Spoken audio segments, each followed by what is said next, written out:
Yes, sir. Okay. Well, I just got to say, I mean, first two things. One, I'm extremely proud of our girls. This team's been working very hard for a year, and I know we talked about it a little bit when we were up at Lander this past weekend. We started this year knowing we'd lost Bree Crum, who's one of the best players in our league, Ashley Zandy, who meant a ton to this team. We lost 4 of our top 7 scorers. We felt like we had a good team coming in. We had a lot of talent coming in with some young players, but we weren't quite sure we had this type of season in us. And we just kept telling them, we said, listen, we're going to learn with you guys. We're going to grow. And experience is so important. It's so good to see these kids get in the play. They played for a conference championship, came up short against a very good Columbus team. Now they get their first NCAA tournament win under their belt. So just very proud of how they've gone about doing it, coming in and staying focused, executing a game plan, and just really keeping their emotions in check. And on the second thing I think we need to address is that Limestone team, what they've done is impressive. That's a very good team we beat. We feel very fortunate of beating them twice. That's a team that's won, they were 21-1 in their last 22 games, I think, coming into this game. I was telling Corey after the game, it's not easy to have a good season, but it's really hard to maintain success, and they've been able to do that at Limestone. So you have to tip your hat to that program and what they've been able to do year in, year out. You look at a kid like Jasmine Curse. She was tough to prepare for, and the kid had an outstanding career. So in hindsight, we're just very thankful to win. We're thankful to move on.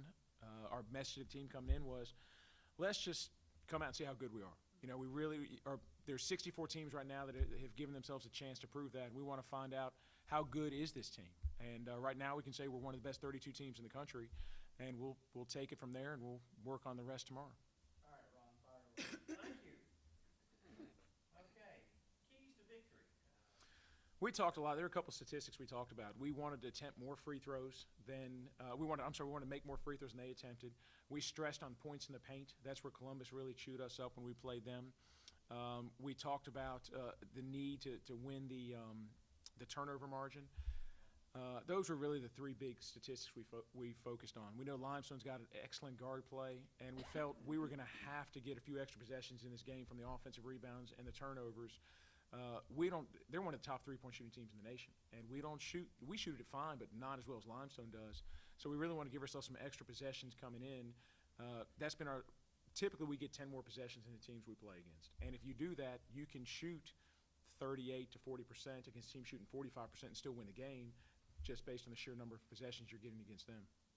Okay, and I know that until the fourth quarter, your shooting percentage was a little on the low side. What do you attest to the slow start? Well, I'll give Limestone some credit. I think it starts with their defense. They came out. We were talking about this, and Francis Mayer and Jerry Porter did this to us last year. We're a 2 seed last year in the NCAA tournament, and we lose to a 7 seed, and we go 2 of 25 from the 3-point line, and we lose the game by 1 point. And we talked a lot with our players. I feel like good teams make you win the game from the 3-point line when you get to this point of the season. And so we look at halftime. We're 0-9 from 3 at the half, and we said, listen. That's what teams are going to try and do against us. I thought that was Limestone's key. Come and make them beat us from outside. Don't let Brashay Johnson get loose. Don't let McKinneth and Reynolds get to the rim against you guys. And I thought they were doing that. So a lot of it was their game plan. But with that said, we're sitting there at halftime. We're saying Ty Reynolds has played like a minute at this point. Malia McKinneth is 1 of 11 from the floor. Victoria Baldwin hasn't scratched yet. And we just felt like we're a big believer in the law of averages. We say, guys, trust me, the law of averages is going to come around. We're going to get Ty Reynolds back. We feel like we're playing well. All the statistics were in our favor. We were out rebounding them. We were turning them over. We were doing what we wanted to do. We just weren't making shots. And our message at halftime was, hey, guys, just relax. We're going to be just fine if we go out there and stay confident and do what we do. Well, you certainly won the turnover, right? 22-8. That's a considerable difference. I don't know. And Rickson Lane, our sports information director, he may know where we rank in the nation. I know we've consistently been one of the top 10 teams in the nation in that category. That's something we work very hard to do. Malia, let's go to you. You had 5 in the first half, and you mentioned you were struggling from the field, and you were kind of the one that jump-started the offense right out of the gate there in that third quarter. What flipped maybe as a team overall and for you into that third quarter that led to 15 points in the second half? Well, it starts with our big 3. Shay, I, and Ty, we have to carry this team. We know that we are upperclassmen, and we know what we have to do to get our team going. And so Coach told me during halftime I couldn't shoot any worse. And we actually told Victoria, I said, yeah. Don't worry. I said, it could be worse. I said, Yeah. You could be shooting like Malia. And so, that kind of lightened the mood. And like he said, we just had to relax. We knew we could do better things, and so it was just important that we came out and did what we know we can do. Y'all have been trapping in the full court trap throughout the entire first half, but something flipped in that third quarter. Still doing the same thing, but what was the difference as far as getting your hands on the ball? At one point, as far as from when I was broadcasting it, there were 7 straight possessions where they didn't even cross half court. What was the difference there in that second half? We had to be more aggressive. We've been kind of passive in the first half, and I think that's why it was easier for them to get the ball across half court. And if we don't do our job at the top, it's kind of hard for the guards and our posts to do their job in the back. So when we got more aggressive, it was easier for everybody else to do their job, and from there. Well, I think, too, when you look at that, and you look at Columbus State did that to us in our gym. They've done that to us the 2 times we played them. A good pressure defense team, we talk all the time, if you just stay consistent, there's going to come a moment where you're going to get to that team. And when you see them dropping their heads, you can see pressure's all about confidence. As soon as you get to their confidence, they come in bunches, and you just have to crack that layer of confidence.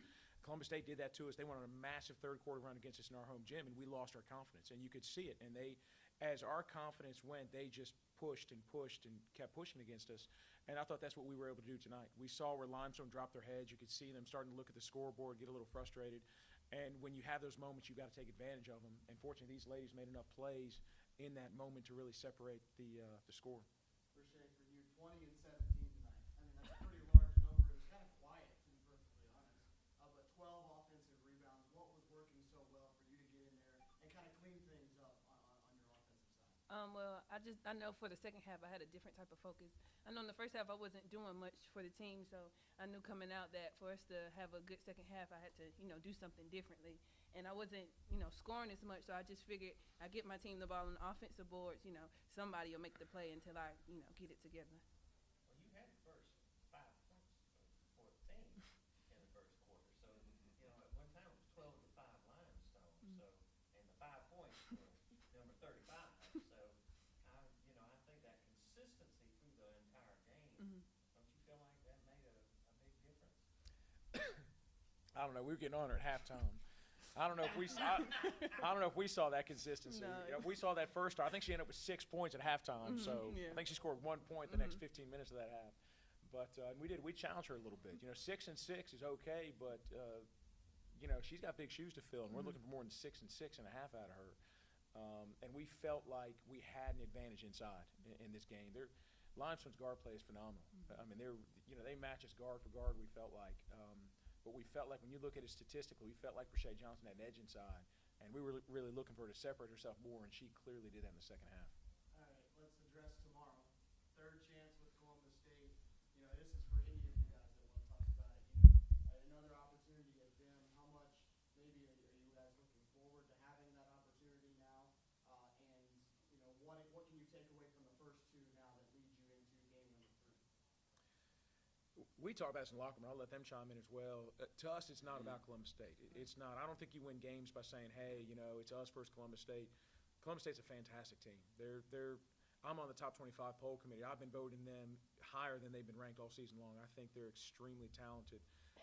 We're not looking at what they've done in the past. It's kind of like a shooter. If you miss a shot, you don't reflect on the shot you've missed. You got to look at the shot that's coming. And we're not going to look at the 2 games. We're going to look at the Columbus State team we're going to play tomorrow. We're going to focus on that one game. We know we're playing one of the best teams in the nation on their home floor. So it's not – I don't think you win games with emotion. I think you win games with preparation, and you have to have players make plays, and that's what we're going to try and come out and do tomorrow. Does the experience of doing it last year in a big game on this court in the championship, does that help at all? We got like 6 – we had so many freshmen, Yeah, so no. it's just – Yeah, you guys though have been through this, so at least knowing the feeling of being in this building, winning in front of a tough home crowd, does that at least make you know that we've got a good shot at doing this tomorrow? We feel confident in our ability. I I don't know if we look at it that way. Yeah, we don't. Yeah, We don't look at it in that aspect. Just another gym. Yeah, honestly, we just look at it as another opportunity, opportunity that we want to take advantage of. Like Coach said, we don't look at it as them being Columbus or, we're just excited to be here, and most importantly, we're making it about us. It's never about the other team, but seeing what we can do as a team, seeing how good we are. So I mean, it's kind of hard to say if that experience does anything. Well, Coach, first win for this program in the NCAA tournament in 5 years, and that seems probably to say because of the consistency that you had at Yeah. Lander. What does it mean? Obviously, you have more you want to accomplish this weekend, but what does it mean for this program to kind of get that one and done monkey that's been on your back last year to get a win with that? It'll make my wife happy. She's been all over me. She's like, you hadn't lost in the first round in years, and then now we can't win in the first round. So I think we went. We've been in the NCAA tournament maybe 7 times, and we'd only lost once in the first. And that's when we had all those baby Bearcats. We had literally 10 freshmen and 4 sophomores, no juniors, no seniors, and we won the Peach Belt tournament, then lost in the first round. That had been the only loss, and then we've lost the last 2 years, but. For us, it's that rebuilding sense, taking another step. We went to the Elite 8. We feel like our program's been one of the most consistent ones in the region, and we're trying to do something we haven't done before. And we look around this team. We're going to get everybody but one player back next year. That doesn't mean anything. There's injuries. There's a lot of things that can go wrong. It doesn't guarantee you anything. But we feel like we're building a program that hopefully can sustain a run that's not just about getting the NCAA tournament, but it's about getting there and taking the next step. We've been to Sweet 16s. We've been to one Elite 8. It's very, very hard to get to those places. And these players are learning about that. So we're thankful to have a win. It does feel good after losing back-to-back. It's really nice to get that off. You certainly don't want to lose 3 in a row. But I'm more happy for like a Ty Reynolds. Coach Chu and I have been there a few times. Ty Reynolds never won an NCAA tournament game. So I'm thankful that in her senior year, that kid's done a lot for this program. I'm glad she can get a win. I'm glad that Miley and Shay, who are going to anchor this team next year, it's making it one thing. You got to learn what it takes to win in this thing. And so I need these kids, as we build this program for the years to come, they have to learn what this is all about. And that's, to me, is where the value comes in this experience.